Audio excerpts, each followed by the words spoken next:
नमस्कार, UP live आप देख रहे हैं। आपके साथ मैं श्वेता राजपूत। बुलेटिन की शुरुआत करेंगे। यूपी के मुख्यमंत्री योगी आदित्यनाथ रामनगरी अयोध्या में पहुंचे। इस दौरान सीएम ने राम मंदिर में रामलला के दर्शन भी किए। इस दौरान एक संबोधन में सीएम योगी ने राम मंदिर और अयोध्या आने के संदर्भ में एक ऐसी बात कही जो अब चर्चा का विषय बनी हुई है। सीएम ने कहा कि राम मंदिर के लिए सत्ता भी गंवानी पड़ेगी तो कोई समस्या नहीं होनी चाहिए। इसके अलावा सीएम योगी के अयोध्या में कई कार्यक्रम भी रहे। देखिए।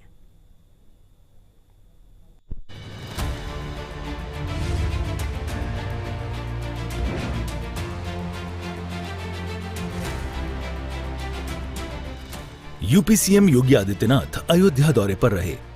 उन्होंने बलरामपुर में पूजा की और गौ सेवा भी की।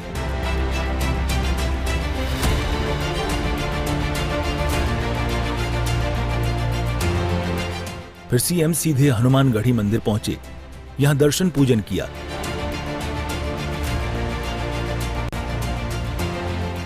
इसके बाद वे राम मंदिर पहुंचे और रामलला के दर्शन किए। करीब 20 मिनट तक निर्माण कार्यों का जायजा लिया। फिर यहां से कला और साहित्य महोत्सव में पहुंचे। यद्यपि मेरी 3 पीढ़ियां श्री राम जन्मभूमि आंदोलन के लिए समर्पित थी, मुझे कोई समस्या नहीं थी, लेकिन शासकीय व्यवस्था जिस नौकरशाही से जकड़ी होती है, उस नौकरशाही में एक बड़ा वर्ग ऐसा था जो कहता था कि मुख्यमंत्री के रूप में अयोध्या जाने से विवाद खड़ा होगा। हमने कभी विवाद खड़ा होता तो होने दीजिए, लेकिन अयोध्या के बारे में कुछ सोचने की आवश्यकता है। फिर एक वर्ग ऐसा था जिसने कहा कि आप जाएंगे फिर राम मंदिर की बात होगी। तो मैंने कहा कौन हम सत्ता के लिए आए हैं, राम मंदिर के लिए सत्ता भी गंवानी पड़ेगी तो कोई समस्या नहीं होनी चाहिए। और हम लोग उस समय फिर इस कार्यक्रम के साथ जुड़े। मैंने से 19 अवस्थी से कहा, मैंने कहा पर चुपचाप जाकर के देखो दीपोत्सव का कार्यक्रम कैसे हो सकता है। और वे यहाँ आए, उन्होंने यहाँ सर्वे किया, उन्होंने कहा दीपोत्सव का आयोजन होना चाहिए। मैंने कहा मैं जाऊंगा, दीपोत्सव करते करते बीच में फिर राम मंदिर की बात उठेगी तो इसको क्या करेंगे। उन्होंने कहा नहीं, कार्यक्रम हो इसके बारे में हम सबसे बात करते हैं और सबका सकारात्मक भाव हो। और आज आप देख रहे होंगे दीपावली के एक दिन पहले अयोध्या का दीपोत्सव अयोध्या का एक फेस्टिवल बन गया, एक पर्व बन गया है। अयोध्या में कला और साहित्य से जुड़े हुए इस महोत्सव का शुभारंभ, ये वास्तव में यहीं से इसकी शुरुआत होनी चाहिए, लेकिन हम पिछड़ गए। यतीन्द्र जी ने इसको फिर से प्रारंभ किया है, इसको और अच्छे ढंग से आगे बढ़ाने की आवश्यकता है। और रामायण महोत्सव के साथ इसको जोड़ करके और भी अच्छे ढंग से अगर हम आगे बढ़ाएंगे तो मैं विश्वास के साथ कह सकता हूं कि साहित्य यह समाज का दर्पण तो होता ही है, यह समाज के सृजन का आधार भी बनता है। समाज अगर सृजित होगा तो वह एक सकारात्मक दिशा में आगे बढ़ेगा। अच्छी लेखनी, कालजयी लेखनी को पुनर्जीवित किए जाने की आवश्यकता है। आज के समय में चुनौती है, क्योंकि पढ़ने लिखने की परंपरा बाधित हुई है। डिजिटल मीडिया ने, सोशल मीडिया ने अनेक बैरियर खड़े किए हैं, लेकिन इन बैरियर को पार करते हुए भी अगर हम कोई रास्ता फिर से बना सकें और कोई कालजयी रचना के सृजन का मार्ग इस प्रकार के लिटरेचर फेस्टिवल के माध्यम से आगे बढ़ा सकेंगे तो निश्चित ही साहित्य के लिए भी, समाज के लिए भी वह अत्यंत उपयोगी साबित होगा। मुख्यमंत्री योगी आदित्यनाथ ने अयोध्या मंडल में युवा उद्यमी विकास अभियान के तहत क्रेडिट कैंप का उद्घाटन किया। इसके सबसे अधिक युवा शक्ति उत्तर प्रदेश में निवास करती है और मुझे अच्छा लगा कि अभी योजना प्रारंभ हुई और पोर्टल लॉन्च होने के कुछ ही समय बाद उत्तर प्रदेश के युवाओं ने इस स्कीम को हाथों हाथ लिया। 3 लाख से अधिक रजिस्ट्रेशन अब तक हो गए हैं, जिसमें से 1,27,000 से अधिक युवाओं के फॉर्म स्क्रीनिंग के बाद बैंकों को भेजे जा चुके हैं, जिसमें 32,000 से अधिक युवाओं के लिए बैंक का लोन स्वीकृत हो गया है। और शेष राशि जो भी युवा है उनको मिल भी रहा है मैं स्वयं इस 7वें कार्यक्रम में भाग ले रहा हूं और ये मान करके चलिए कि यह 25, 26, 27 मार्च को हर जनपद में विशेष मेला आयोजित होने जा रहा है। उस मेले में भी युवाओं के लिए इस प्रकार की स्कीम के कैंप लगेंगे, उन्हें सर्टिफिकेट उपलब्ध होंगे और एक युवा उद्यमी के रूप में वह भी उत्तर प्रदेश के विकास में सहभागी बन पाएगा। यह कार्यक्रम को हम तेजी के साथ आगे बढ़ाने का कार्य करेंगे। मुख्यमंत्री योगी आदित्यनाथ ने अधिकारियों के साथ रामनवमी मेले में देश के कोने कोने से आने वाले श्रद्धालुओं की सुरक्षा को लेकर बैठक की। इसकी तैयारी को लेकर दिशा निर्देश भी दिए।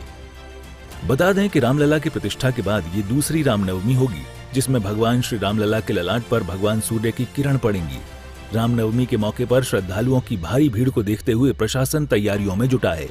सीएम योगी खुद अधिकारियों से सुरक्षा व्यवस्था, यातायात प्रबंधन और अन्य सुविधाओं पर बारीकी से चर्चा करेंगे। इस बार ये आयोजन और भी खास होगा। सूर्या समाचार के लिए ब्यूरो रिपोर्ट। और लखनऊ में डिप्टी सीएम केशव प्रसाद मौर्य ने फिल्म छावा देखी। डिप्टी सीएम ने ममता बनर्जी पर जमकर निशाना साधा, साथ ही छावा फिल्म देखने की नसीहत भी दी।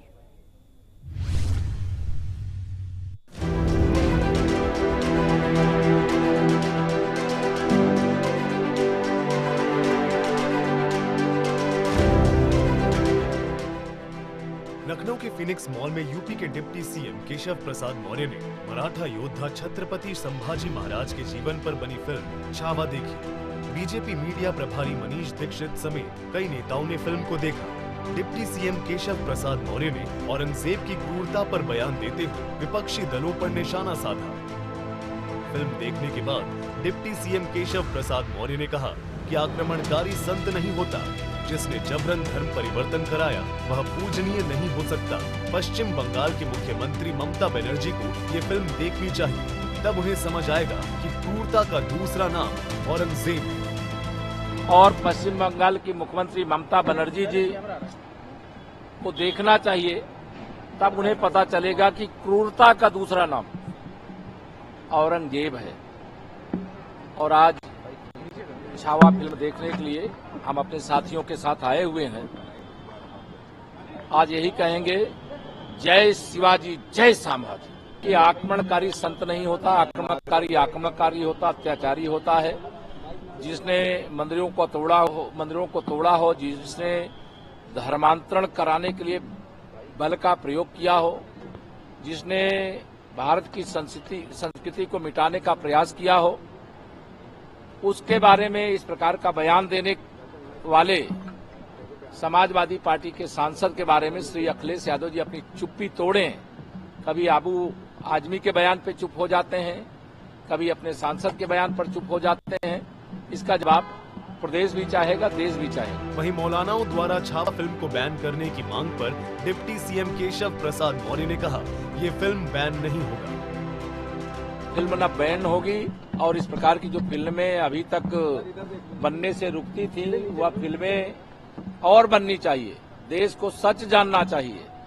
जब तक देश सच नहीं जानेगा तो उनको लगता है कि शायद बड़े अच्छे कोई शासक मुगल आक्रमणकारी रहे होंगे, लेकिन मुगल आक्रमणकारियों का अत्याचारी का दूसरा नाम औरंगजेब, और औरंगजेब का महिमा मंडन करने वालों के बारे में फिर देश और प्रदेश की जनता धारणा बनाएगी। जो मुस्लिम तुष्टीकरण की राजनीति के केंद्र बिंदु बने हुए हैं, और श्री अखिलेश यादव जी जो श्री राहुल गांधी जी के सदाबहार दरबारी के रूप में लगातार औरंगजेब को महान बताने वाले आबू आजमी को अपने गले से लगाए हुए हैं।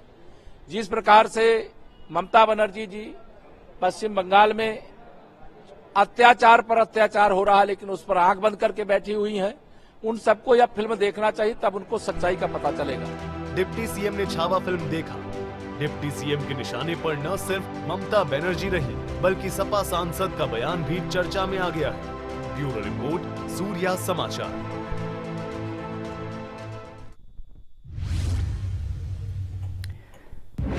और चलिए खबरों में आगे बढ़ेंगे। यूपी के डिप्टी सीएम ब्रजेश पाठक भुवनेश्वर में पहुंचे। केंद्रीय मंत्री धर्मेंद्र प्रधान के पिता डॉक्टर देवेंद्र प्रधान को श्रद्धांजलि उन्होंने अर्पित की। पूर्व केंद्रीय मंत्री डॉक्टर देवेंद्र प्रधान का दरअसल 84 साल की आयु में निधन हुआ है। डॉक्टर देवेंद्र प्रधान का 17 मार्च 2025 को निधन हुआ। उसी को लेकर शोक व्यक्त करने के लिए डिप्टी सीएम ब्रजेश पाठक उड़ीसा के भुवनेश्वर में पहुंचे।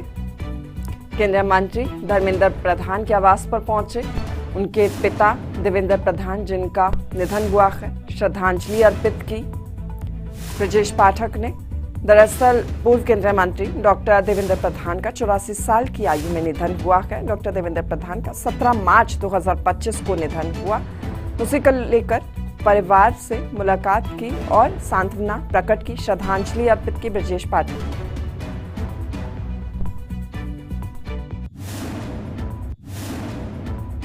भारतीय जनता पार्टी के वरिष्ठ नेता, उड़ीसा प्रदेश के पूर्व प्रदेश अध्यक्ष रहे, पूज्य अटल जी की सरकार में केंद्रीय मंत्री रहे,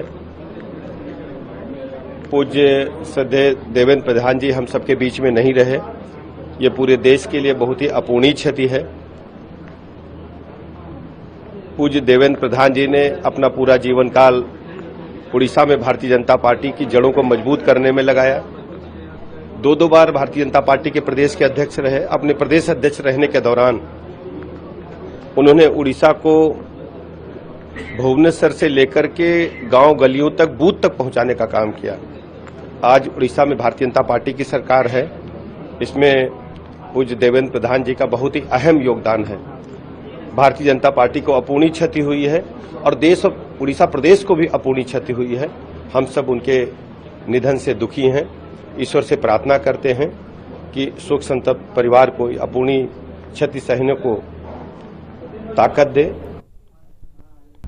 और देश भर में औरंगजेब पर सियासी घमासान के बीच यूपी में खोदो और ढूंढो अभियान तूल पकड़ रहा है। बीजेपी नेता देवेंद्र तिवारी ने लखनऊ में पोस्टर लगाकर औरंगजेब की मज़ारों के खिलाफ हल्ला बोल की चेतावनी दी। मुद्दे पर अब पोस्टर वॉर और सियासी टकराव बढ़ गया है।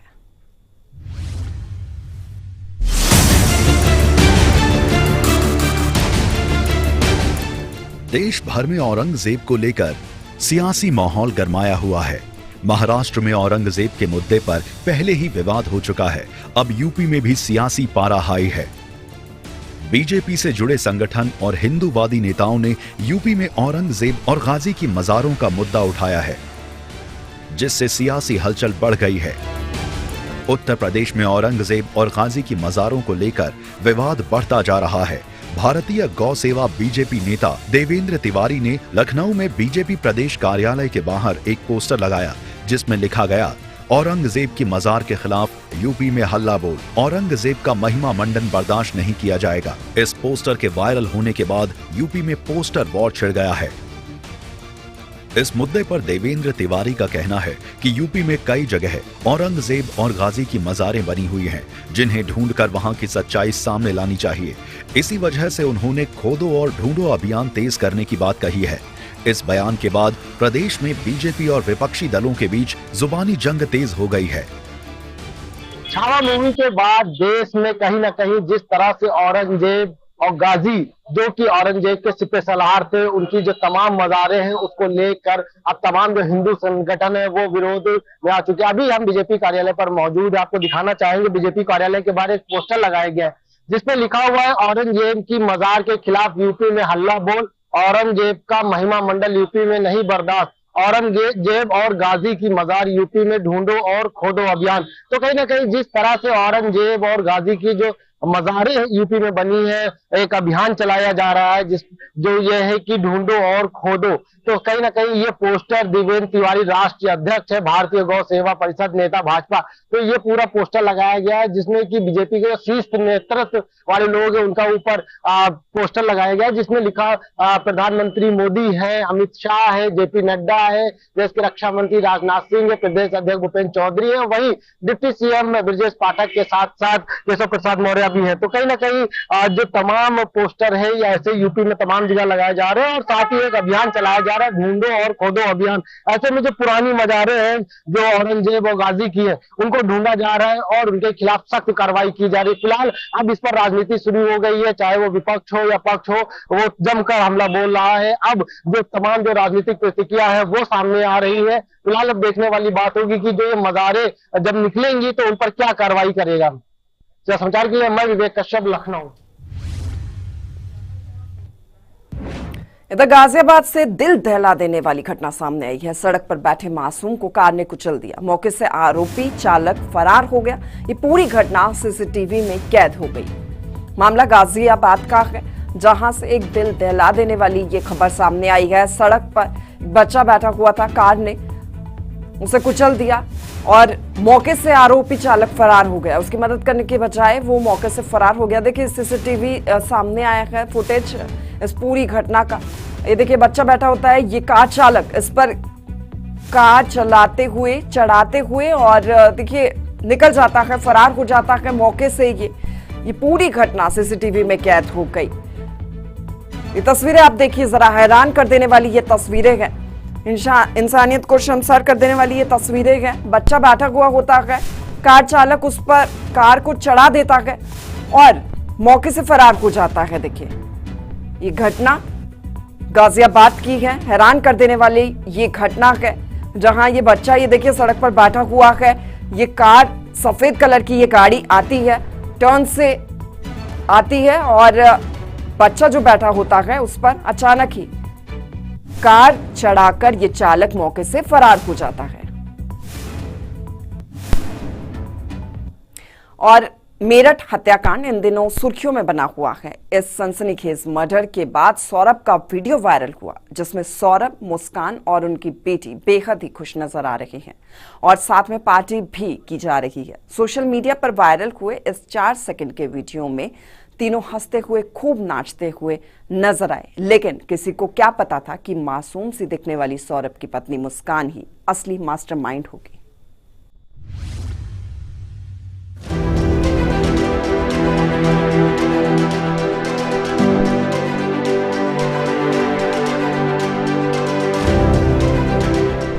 ये तस्वीर देखिए, खुशी से झूमता नाचता एक कपल, साथ में उनकी बेटी भी आपको नजर आ रही होगी।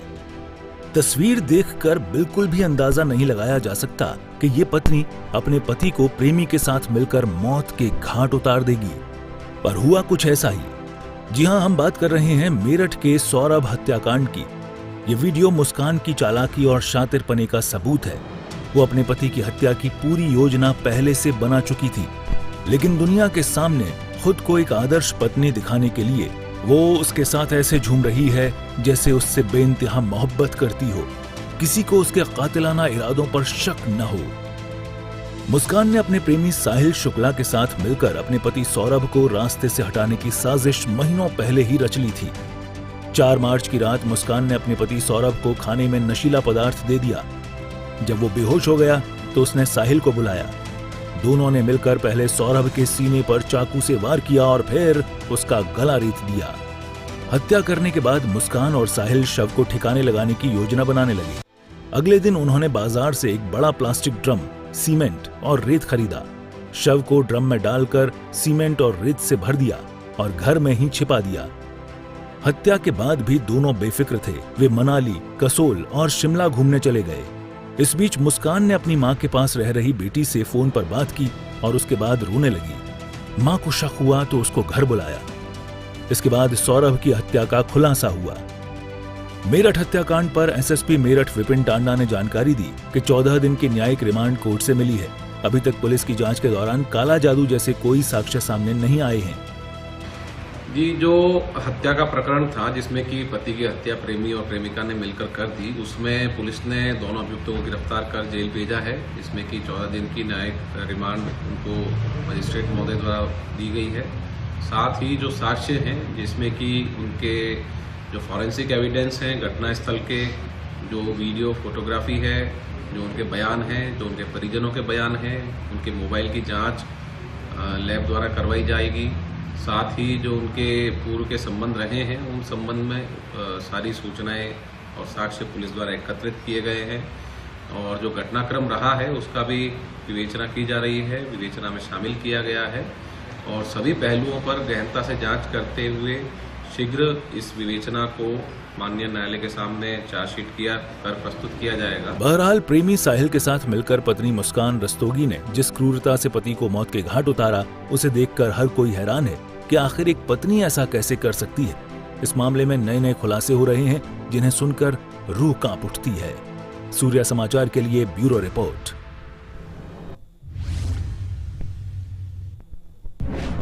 इधर गाजियाबाद के लोनी में राम कथा के दौरान पुलिस और विधायक नंदकिशोर गुर्जर के बीच में विवाद हो गया। कलश यात्रा रोकने पर धक्का मुक्की हुई, जिसमें विधायक के कपड़े फट गए। नाराज विधायक धरने पर बैठ गए। देखिए।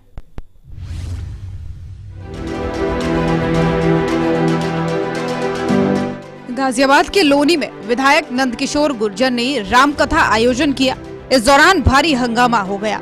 इस धार्मिक आयोजन में अंतर्राष्ट्रीय कथावाचक अतुल कुमार थे। कथा से पहले महिलाएं कलश यात्रा निकालने के लिए कथा पंडाल में पहुंची। इस कलश यात्रा की अगुवाई विधायक ने की और इसी बीच पुलिस प्रशासन ने यात्रा को रोकने की कोशिश की, जिससे विवाद बढ़ गया। इस दौरान विधायक ने नाराजगी जताई और धरने पर बैठ गए। वहीं स्थानीय लोग विधायक के समर्थन में धरने पर बैठ गए और पुलिस प्रशासन पर अपनी नाराजगी जताई। विधायक नंदकिशोर गुर्जर ने पुलिस प्रशासन पर अनुचित तरीके से यात्रा रोकने और दुर्व्यवहार का आरोप लगाया। विधायक ने कहा कि धार्मिक आयोजनों में हस्तक्षेप करना गलत है और पुलिस को इसका जवाब देना होगा। कलश यात्रा परंपरागत थी। पिछले 15 साल से हम राम कथा करते हैं पूरी लौनी मिलकर, जिसमें इस बार 11,000 कलश हमने मंगाए थे, वो कम पड़े।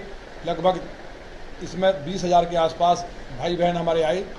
हमेशा निकलती थी, कोई अनुमति नहीं होती थी, लेकिन जब मुझे एक IPS अधिकारी ने शासन के ने बताया कि आपकी कलश यात्रा को रोक करके और वहाँ लाठीचार्ज करा के उसके बाद पुलिस गोली चलाएगी, वहाँ टकराव होगा और आपकी हत्या करा दी जाएगी, ये चीफ सेक्रेटरी उत्तर प्रदेश अन्य अधिकारियों ने कमिश्नर को कहा है। तो हमने अनुमति के लिए दे दिया। आपके सामने अनुमति है। जो अधिकारी कह रहे हैं कोई आवेदन नहीं दिया। SDM का बयान आया है, ACP झूठ बोल रहे हैं। तो और दारू पी रखी थी सबने। पूरी प्लानिंग थी कि वहाँ सिविल वर्दी में SOG के लोग लगे हुए थे। लोगों ने घेरा बना लिया। मैंने समझा दिया था और हाथ जोड़े थे कि कोई कुछ ना करे। मैंने पूरे देश से भी अपील की है। पूरे देश से हिंदू संगठन के लोग फोन कर रहे हैं कि हम जाम करेंगे, रेल रोकेंगे। गुर्जर समाज पूरे भारत का, और छोड़िए जो बाहर विदेश में रह रहे हैं, उनको गुस्सा है। रामकथा के दौरान हुए इस विवाद से लोनी में माहौल गरमाया हुआ है। पुलिस और विधायक का टकराव हो गया। ब्यूरो रिपोर्ट, सूर्य समाचार। आगे बढ़ते हुए बात संभल की, जहां चंदौसी में बैजोई रोड पर प्रशासन ने अवैध अतिक्रमण के खिलाफ बड़ी कार्रवाई की। करीब 500 दुकानों पर बुलडोजर कार्रवाई की जा रही है। इस कार्रवाई से इलाके में हड़कंप मच गया। देखिए।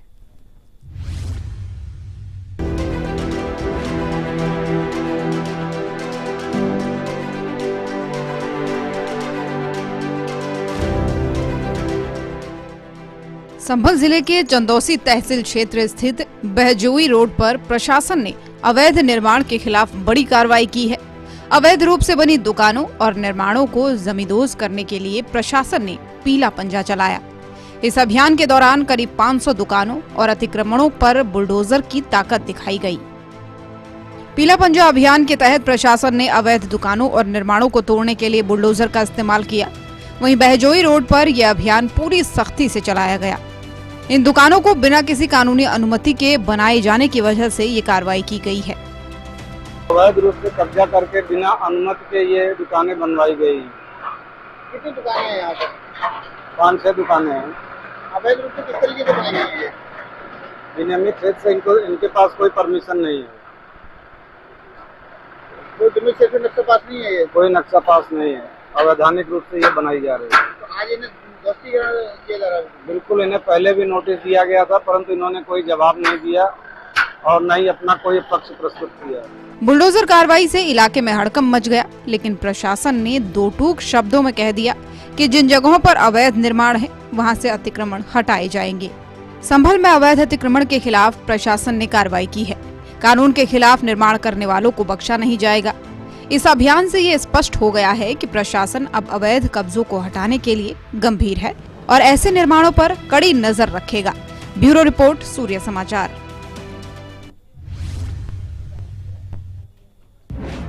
यूपी लाइव में फिलहाल के लिए मेरे साथ इतना ही। आप बने रहिए हमारे साथ। नमस्कार।